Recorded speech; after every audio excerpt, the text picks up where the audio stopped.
ગાંધીનગરમાં state control room ખાતે weather watch ગ્રુપની બેઠક મળી। વરસાદની આગાહીને પગલે આયોજન અંગે બેઠકમાં ચર્ચા કરવામાં આવી છે।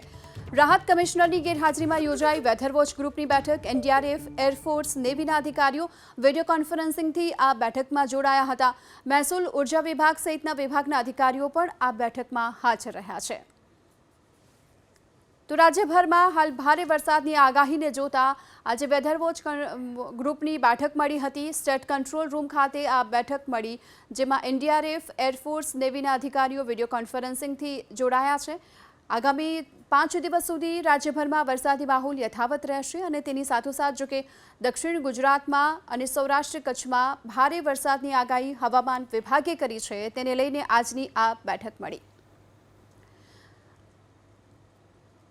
2 કલાકમાં રાજ્યના 80 તાલુકાઓમાં વરસાદ ખાબક્યો છે। છેલ્લા 2 કલાકના આંકડાઓ જે સામે આવી રહ્યા છે, રાજ્યભરના 80 તાલુકા કે જ્યાં વરસાદ ખાબક્યો। 2 કલાકમાં જામનગરના જોડિયામાં 4 ઇંચ વરસાદ ખાબકી ચૂક્યો છે, જેને લઈ જળબંબાકારની સ્થિતિ જોવા મળી।